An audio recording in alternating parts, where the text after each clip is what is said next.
Olá pessoal, tudo bem? Eu sou a Carmen do blog O Que Vi do Mundo e hoje eu venho apresentar mais 5 livros que têm boas narrativas, né? Como eu já disse em vários outros vídeos, inclusive nesses vídeos em que trato de boas narrativas, o que me encanta numa obra literária é como a história é contada. Não exatamente o que é contado, mas como o que é contado. Ou seja, a narrativa em si. Seja pelo foco narrativo, seja pelo encadeamento, pelo não encadeamento, enfim, não importa. Uma narrativa que me prenda, que me envolva, que apresente coisas diferentes, elementos diferentes, formas diferentes de narrar. Certo? Então vamos lá para a minha primeira opção. Estação das Chuvas, do Agualusa. O que há de interessante nesta narrativa? Aqui o autor mescla ficção com história real, né? Aqui se trata novamente da independência da Angola e aqui temos... Por que eu estou falando novamente? Porque tudo que eu li de literatura angolana, do Ondiak, do Pepe Tela e também do Agualusa, um de cada autor, sempre de uma forma ou de outra, desse processo de independência da Angola, do grupo MPLA, né? Sempre são essas as questões. E aqui também.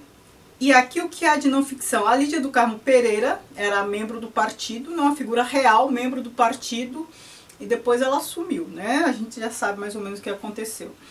E aqui é um pouco da história dela, de outros envolvidos, e tem muita ficção, personagens fictícios e tal. Só que a Lídia, como eu já disse, ela realmente existiu, e aqui tem depoimentos, entrevistas que ela deu.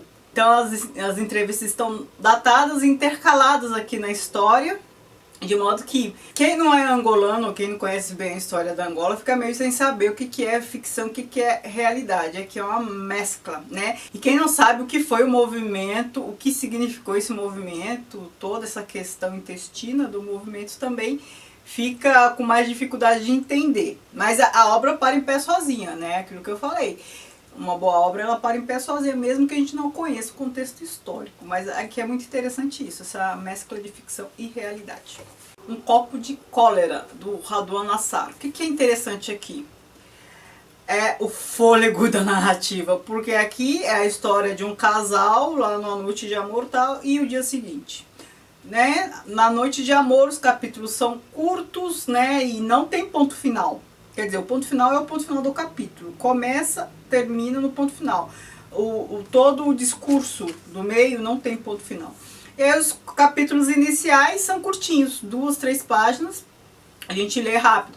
Só que o dia seguinte, quando acontece a briga, o desentendimento deles, que é 2/3 aqui do livro, o livro é pequeno, mas 2/3 do livro, também é escrito dessa forma, sem ponto final. Então são 50 páginas sem ponto final, né? Um fôlego, uma verborragia. Pense que isso numa briga, o que vira? Mas é muito interessante, é uma experiência bem interessante. A gente fica assim meio, né? Sem fôlego mesmo, como o personagem aqui que tá falando, deve ficar. O Vampiro de Curitiba, do Dalto Trevisan. Eu já falei desse livro aqui antes e disse, né, que poderia ser um livro de contos, porque aqui a gente tem os capítulos que não estão em ordem cronológica e não são encadeados. A gente sabe que não é um livro de contos, por quê? Porque tem sempre o mesmo personagem principal, né, como se fosse a história dele, e é também monotemático, é sempre esse fulano, o Nelsinho, e suas experiências amorosas. Outro detalhe, é sempre o recorte que interessa ali do ato em si, né? Não tem aquela coisa da aproximação, não. É ele já com a mulher, momentos antes, assim, imediatamente antes do ato sexual. Aí o que um pensa, o que outro pensa, não sei o quê. E é bem interessante porque são histórias bem diferentes, em diferentes fases e de maneira diacrônica. Uma fase em que ele está mais velho vem antes do que uma fase que ele está mais jovem, depois volta e assim vai. O que é interessante aqui é que o narrador chama o Nelsinho de nosso herói. Ele parece se isentar de qualquer juízo de valor das atitudes aqui do Nelsinho e chama de herói e tudo. É uma obra divertida, mas a gente fica pensando, nossa, esse narrador parece uma criatura um pouco amoral, né? Porque aqui tem um lance de estupro coletivo e tudo mais. Mas é uma boa obra. Clube da Luta, do Chuck Palahniuk. O que há de interessante aqui?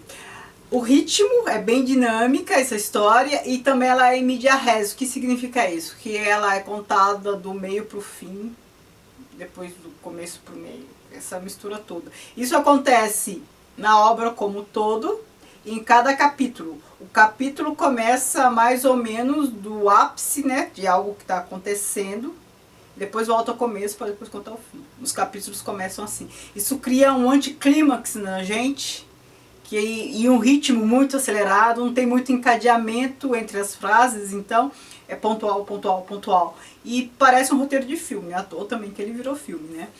A gente lê esse livro e percebe que isso aqui vai virar um filme, mesmo se a gente não soubesse que ele tinha virado filme. E o começo dele é uma parte que já é do meio pro final, né?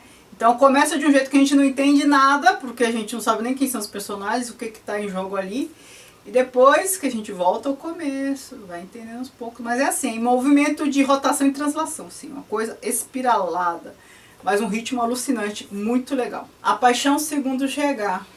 Se você quiser conhecer um ótimo exemplo de monólogo interior, aqui está.